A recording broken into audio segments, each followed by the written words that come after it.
Hi guys and welcome back. This video is going to be a little bit more serious because I want to discuss disc rot. Yeah, the silent killer. Do you know what it is? Do you know what causes it? Is there anything you can do to try and stop it? Also, as you can probably see behind me, I've had to thin out the game room quite a bit, but I've got to put this stuff up in my loft. I'm going to show you what I do to try and save it from the moisture that will generate there.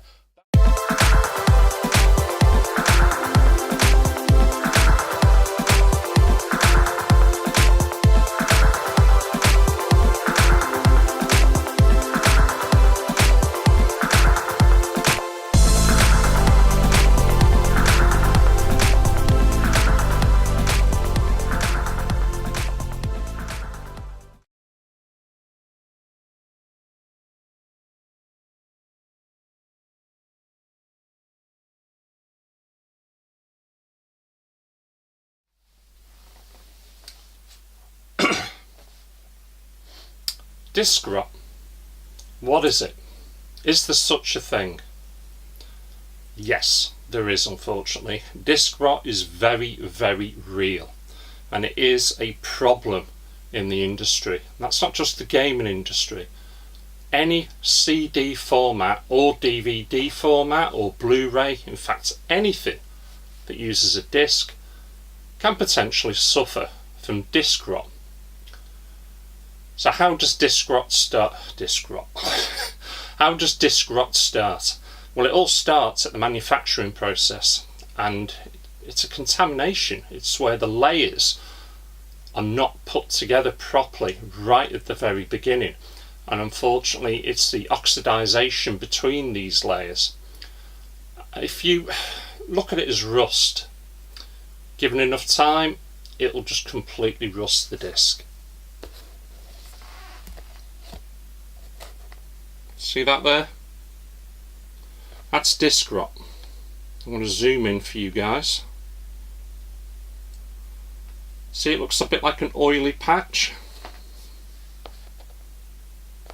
That unfortunately is disc rot, and that will totally eat the disc. A bit like rust to metal, but unlike metal, you can't treat that. There's absolutely nothing you can do for it. It will slowly work its way across the disc completely, and while it's doing so, you'll lose all bits of information that's on that disc. Now, particular manufacturing plants have had instances where, you know, this isn't isolated. It'd be a bad batch. Just pan back out again. Now, I purchased a second game because, you know, I like playing this game, to be quite honest. It still works at the moment, but I've noticed it's very juddery. So, my new game, and unfortunately, let me just find it, we have got the start of disc rot. Just spinning it round. There it is. Right. Don't know how well you're going to be able to pick it up, but there, it goes from there all the way round. If you look at the disc very carefully, and I'll zoom in again, it's not perfectly round. I don't know how well you guys are going to make that out. That's the beginning of disc rot, and there's nothing I can do to stop it.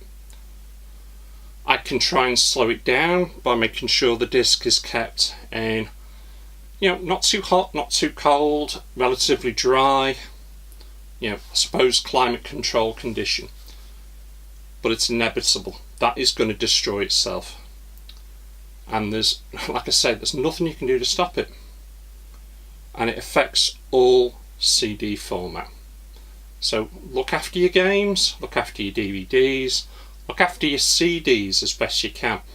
They're not going to last forever. They're not indestructible like we were told in the 80s when they first came out. You know, vinyl records are still going today. Yes, you had the needle that potentially could wear them down.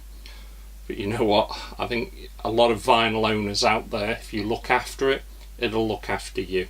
Same with your CDs, which is why when I'm forced to pack my games away, in fact when I pack anything away, I try to pack it in a certain way. I'll show you that next.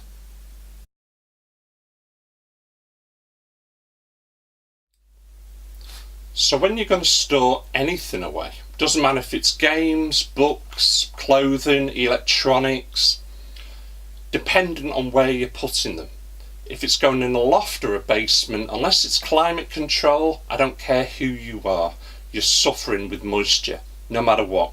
You've got freezing cold conditions in the winter, and you've got absolutely baking conditions in the summer.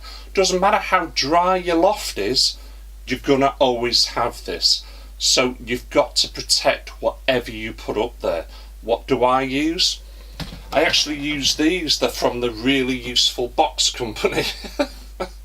This is a 35 litre, but they come in various different sizes, from I suppose anything from like a 0.5 or even smaller than that, anything up to a 68 litre, but I've got to get the damn thing in the loft. What I really like about these boxes is the fact that it's a lockable lid, and you know, it's dust tight, which is very, very important. You've got to keep the dust off everything, and they are most certainly that, but they're not 100% airtight.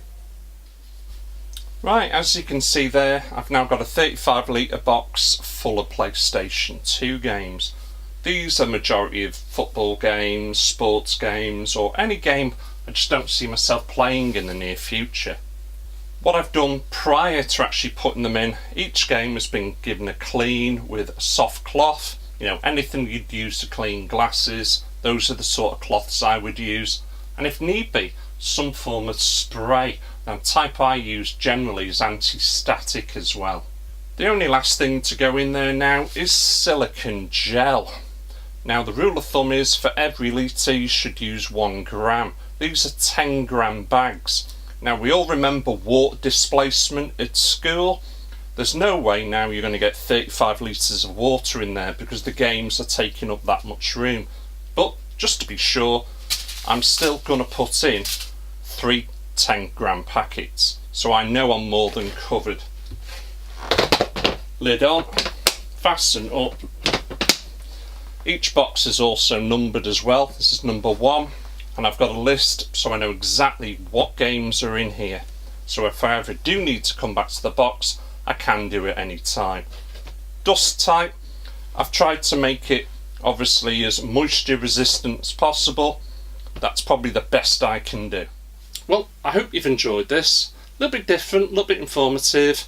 If you have enjoyed this and you've made it to the end of the video, please consider giving me a thumbs up, and please consider subscribing. Anyway, thanks for watching. Thank you for subscribing. I'll catch you again. Take care.